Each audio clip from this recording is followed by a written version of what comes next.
Viewers, आज हम पढ़ेंगे पाठ 17 अपना स्थान स्वयं बनाएं। बादशाह ने एक दिन अपने मंत्री से कहा, मुझे अपने लिए एक आदमी की ज़रूरत है। कोई तुम्हारी निगाह में चढ़े तो लाना, पर इतना ध्यान रखना कि आदमी अच्छा हो। निगाह में चढ़े मतलब जो तुम्हें अच्छा लगे, जो जिससे तुम पसंद कर रहे हो उसे। बहुत दिनों की जांच पड़ताल के बाद मंत्री को एक आदमी अच्छा लगा। उसने उसकी नौकरी छुड़ा दी और उन्नति का आश्वासन दे बादशाह के सामने पेश किया। उन्नति मतलब प्रगति करना और तरक्की करना, कामयाबी करना मतलब कामयाब होना। आश्वासन मतलब उस चीज़ का लालच देना कि तुम बहुत ही ज़्यादा उन्नति करोगे, बहुत ही ज़्यादा प्रगति करोगे अगर तुमने यहाँ नौकरी करी तो। बादशाह के सामने पेश किया।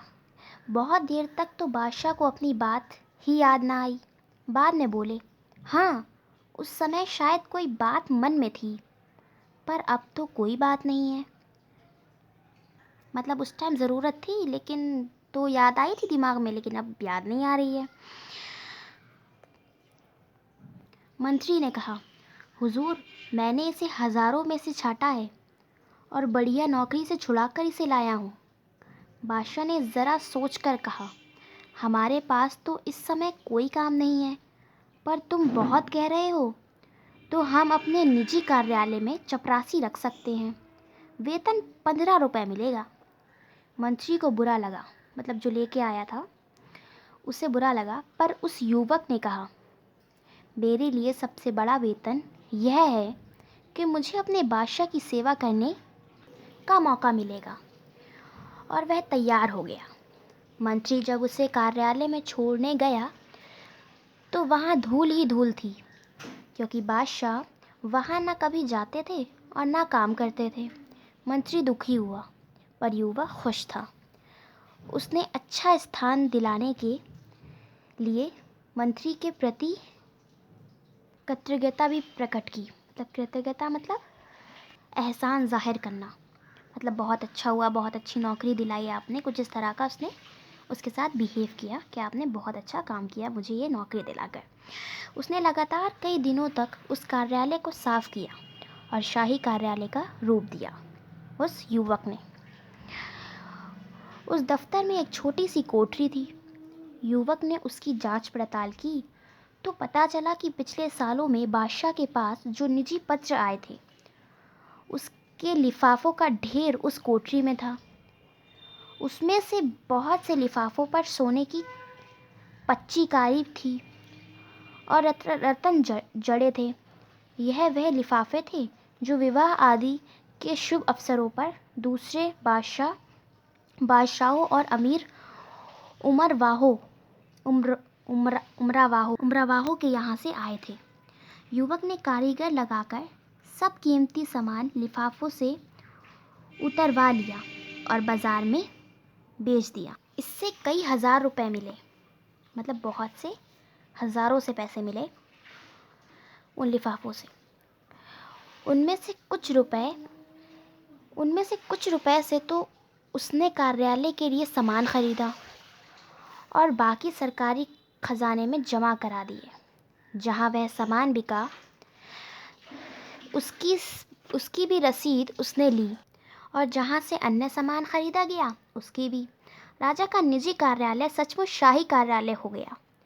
चुगलखोरों ने बादशाह से उसकी शिकायत की कि वह रुपए लुटा रहा है, मतलब उड़ा रहा है, बहुत ज़्यादा पैसे खर्च कर रहा है। एक दिन बादशाह गुस्से से भरे कार्यालय गए। साफ सुथरा कार्यालय देखकर दंग रह गए। फिर भी उन्होंने तेज आवाज़ में पूछा कि तुमने यह सजावट किसके रुपए से की? कार्यालय के रुपए से हुजूर। मतलब इस युवक ने जवाब दिया कि कार्यालय के रुपए से हुजूर, कहकर उससे रद्दी लिफाफों की कहानी सुनाई और खजाने के गवाह और खजाची से गवाही दिलवाई। मतलब वहाँ के जो जिनके साथ इन्होंने मिलके बेची थी ये सारी रद्दी वगैरह लिफाफे वगैरह, उनसे गवाही दिलवाई कि हाँ हाँ ये उसी के पैसों से सजावट की है कि कार्यालय का सामान खरीदने के बाद बचा हुआ रुपया खजाने में जमा किया। बादशाह रीझ गए, मतलब बहुत ज़्यादा खुश हो गए, और उस युवक को उन्होंने अपना राज्य का वित्त मंत्री बना दिया।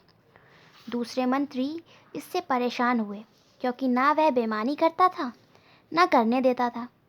जो भी मंत्री बादशाह के पास जाता किसी न किसी बहाने उस युवक की शिकायत करता, जिससे कि वह बादशाह की नज़र में गिर जाए। एक दिन रात के 2 बजे बादशाह ने अपने सेनापति को बुलाकर कहा, हमारे सब मंत्रियों को उसके घरों से उठाकर इस कमरे में ले आओ, लेकिन वह जिस हालत में हो उसी हालत में लाया जाए। समझ लो, हमारा हुक्म है। अगर कोई पलंग पे सो रहा है तो उसे भी पलंग सहित ज्यों का त्यों, मतलब बिल्कुल सेम वैसी पोजीशन में लाया जाए। और कोई कालीन पर बैठा चौपड़ खेल रहा हो तो उसे कालीन समेत लाया जाए, मतलब कालीन के साथ लाया जाए। बिल्कुल वैसे ही लाया जाए जैसा वो काम कर रहा है या सो रहा है, जो भी कर रहा है, बिल्कुल वैसे ही लाया जाए। कोई 1 घंटे में सब बादशाह के बड़े कमरे में आ गए। 8 में से 7 मंत्री नशे में थे। उनमें से कुछ जुआ खेल रहे थे। वित्त मंत्री एक चौकी पर बैठे दिए की रोशनी में कोई कागज़ देख रहे थे। सब मंत्री बहुत लज्जित हुए, मतलब बहुत शर्माए, मतलब बहुत ज़्यादा जलील हुए कि ये क्या हुआ। अब बादशाह ने वित्त मंत्री से पूछा, जनाब, रात के 2 बजे किस कागज़ में उलझे हुए थे? उसने उत्तर दिया, हुजूर, दूर के इलाके से इस साल का राज कर ज़रास्कर आया है। ज़रास्कर मतलब ये जो बादशाह हैं और उनकी ज़मीन थी, उनकी जो ज़मीन थी वह उस ज़मीन पर तो नहीं रहते थे, लेकिन उस ज़मीन पे उन्होंने कुछ लोग रहने के लिए वो ज़मीन दे रखी थी। तो जो वो पैसा भेजते हैं, जो रहते हैं बादशाह की ज़मीन पर, तो उसे ज़रास्कर कहते हैं, टैक्स वगैरह के साथ। उसने पिछले साल में 1 पैसा कम है तो बार बार देख रहा था कि जोड़ में भूल है या सचमुच पैसा कम है।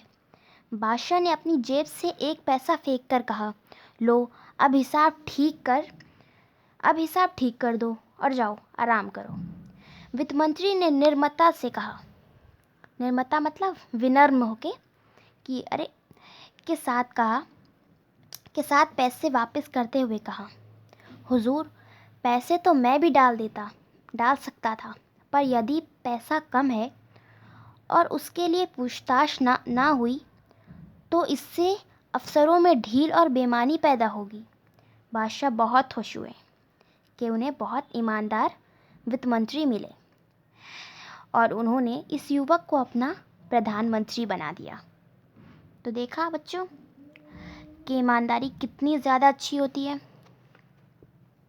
और इस पूरी कहानी को जो है जो लिखी है जिन्होंने, उनका नाम है कन्हैयालाल मिश्र प्रभाकर।